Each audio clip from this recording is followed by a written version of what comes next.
Hey guys, this is God of Politics, and welcome back to a brand new video. But before we get started with this video, please like this video and subscribe to the channel. Also follow me on Twitter and join the Discord. Those are both linked down in the description. But in today's video, I do want to talk about the state of Texas, answering the question, are Republicans doomed without the state of Texas? Now, Texas was a very interesting state. The results in Texas have just been certified, I believe, and Donald Trump has won the state by 5.5 percentage points, approximately 630,000 votes here. And you can see that this was about a 3.5%. He did 3.5% worse than he did in 2016 when he won the state by exactly 9 percentage points. And you can see the areas that Donald Trump did worse in, and you can see the areas that he did better in. First, if you go back to 2012, comparing it to 2012, Mitt Romney won the state back in 2012 by 16.8 percentage points here. And you can see he did that by doing very well in these suburban areas. He won Tarrant County,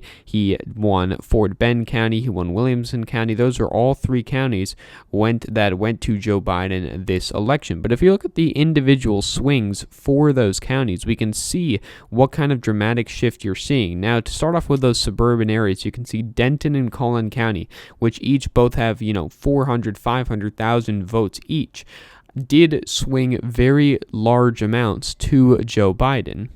And you can see the same thing in Tarrant County, which actually flipped to Joe Biden. That county trended 8.8% Democrat, and Joe Biden ended up winning it by 0.2 percentage points. That's also a very large county. It has over 800,000 votes. You can also see Williamson County flipped from Donald Trump in 2016 to Joe Biden by swinging 11 points Democrat. All of the suburban areas around Austin, San Antonio, Houston, and the Dallas area all trended towards the Democrats. But you can see some very distinct shifts where in other places like the border counties here along the Mexican border trended in some cases 55 points Republican. Starr County trended 55 points Republican. Zapata County, which was won by Donald Trump by 5.4 percentage points, is a county that Hillary Clinton won by 33 percentage points in 2016, and it was a county that was won by Barack Obama by 43.2 percentage points in 2012. So that is an insane shift seen nowhere else in the country. The biggest shift was in Starr County, but the fact that Zapata County actually flipped from Democrat to Republican, not even George Bush, who actually cracked around 45% of the vote with Hispanic voters, not even George Bush, who was from the state of Texas, could win those counties. This is the first time that Zapata County has gone to a Republican candidate since all the way back in, I believe, 1912. So it's been a very, very long time. But there is, a lot of things to look forward to if you are the Democratic Party in the state of Texas. While you didn't win any extra additional House seats, you did, comparing it back to, 2018, 2016 in some cases, Democrats did do a lot better. You look at some of the suburban, counties, suburban districts. You can look at a district like Texas 24, for example, didn't even have a Democratic candidate back in 2016. Now you have a Democratic candidate that only loses by a couple points. That is a very big improvement for the Democratic Party. And even though, the expectations were realistically too high, I put this at lean. I said Joe Biden would lose it by around 3 percentage points. He lost it by 5.5. And that was an error, mainly because I didn't think Joe Biden would do so bad with Hispanic voters. But he actually did better in the suburban areas than I thought he would. And that balanced out to being, a shift towards Joe Biden. But it was not the shift that Joe Biden needed to win the state. And it was not the shift that the House Democrats needed to flip the number of seats that they were hoping for, and they didn't even flip any of the seats in the Texas State House. But that doesn't mean the state didn't trend Democrat. It trended, very Democrat compared to elections prior, and you can see that based on what you look at in the exit polls. For example, if you do look at the racial demographics for this election, you can see here, Joe Biden won black voters by 81 percentage points. Donald Trump didn't even crack 10%. But the key demographic here is Latino voters, which Joe Biden won by 17 percentage points. If you go back to 2016 and you go to race, you can see here back in 2016, Hillary Clinton won Latino voters by 27 percentage points. So that is a 10-point shift with Latino voters, which do make up 23% of the electorate this election. Back in 2016, they made up 24% of the electorate. And if you look at the white electorate, Hillary Clinton lost that electorate by 43 percentage points. Joe Biden, this election, only lost it by 33 percentage points. So that is another very big shift. It goes from 43 to 33 percentage points. That's a 10-point shift amongst white voters, which made an increase in the share of the electorate this election due to reduced Latino turnout and reduced turnout, I guess, amongst Asian voters as well. So that is another crucial thing that you have to see. Sure, Joe Biden didn't do as well amongst Latino voters, and they made up a declining share of the electorate, but he did do a lot better with white voters, particularly white voters with a college degree. And if we look at those demographics, we go to white voters with a college degree, and we go down here, we see white college graduate women. Donald Trump won those voters by 4 percentage points. If you go to white college graduate women in 2016, Donald Trump won that electorate by 24 percentage points. So you see 24 percentage points in 2016 and 4 points in 2020. That is a 20-point shift amongst white college graduate women. And where are the areas that those white college graduate women live? Well, they live particularly in these suburban areas, the areas that are more college educated. These rural counties do not have many people to begin with, and that's first of all. And second of all, of the people that do live there, they are disproportionately non-college educated, whereas the people in these suburban areas are disproportionately college educated. So that is where you are seeing this big trend amongst college educated women. It was seen in this election more than even I suspected. I was saying that these suburbs were going to trend blue. People told me that they wouldn't trend as much as I was going to say they were, and then they ended up trending more than what I thought they would. And you can see the same thing about white college graduate men. Joe Biden lost that electorate by 25 percentage points.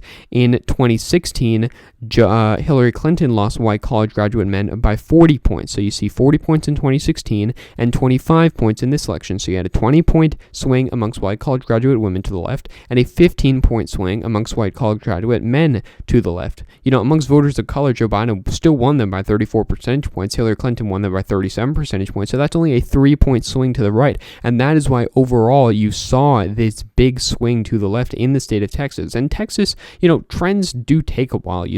Look at a state like Virginia, for example. Virginia in this election went by 10 percentage points for the first time since, I believe, 1944. Trends do take time. This went blue for the first time in 2008, for the first time since 1964, and it has not looked back since, but it has taken time. You may see a similar thing in Georgia. You may see a similar thing in Arizona, and you're seeing the same thing in Texas. These trends will take time, but I do believe that Texas will eventually become a Democratic state. And what does that mean? That's getting to the main point of this video. Can Republicans win without Texas? Are they doomed without Texas? Well, looking at the states which are pretty much solid at this point for either party, which really would never flip to the other party at this point, especially given these polarizing times, Democrats are already at 210 electoral votes, which gets them only 60 electoral votes away. So their floor is quite high, whereas the Republicans' floor is, still decent. 147 electoral votes to start off with is pretty good, but it's nothing compared to what it is for the Democrats. It's, it's 63 electoral votes lower. So,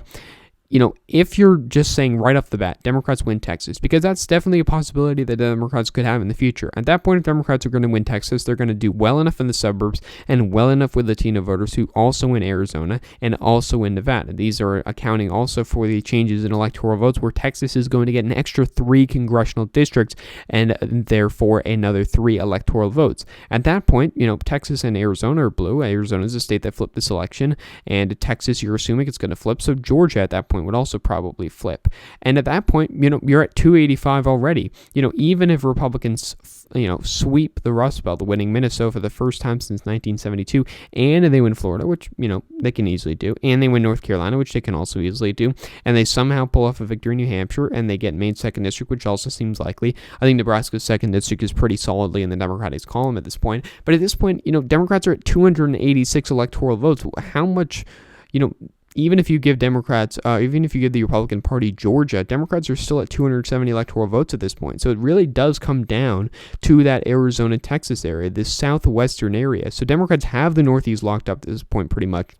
I see it as an unlikely scenario where Democrats lose the state of New Hampshire, so I will give them the state of New Hampshire. They haven't lost it since, I believe, Bush back in 1988, who won the state quite easily, but really it's been close for a number of elections. But Joe Biden almost, he got won it by 7 percentage points. That's a big improvement on Hillary Clinton, and that's because he did better with white voters, particularly college-educated white voters, of which there are a lot of in the Northeast. So, you've solidified that Northeastern area. You've solidified this, mid-Atlantic area with New Jersey, Maryland, Delaware, Virginia. You've solidified that area. You've got Illinois on lock, and at this point you've pretty much solidified New Mexico and Colorado. You've solidified the West, and at that point really all you have to worry about is Texas, Arizona, and Nevada.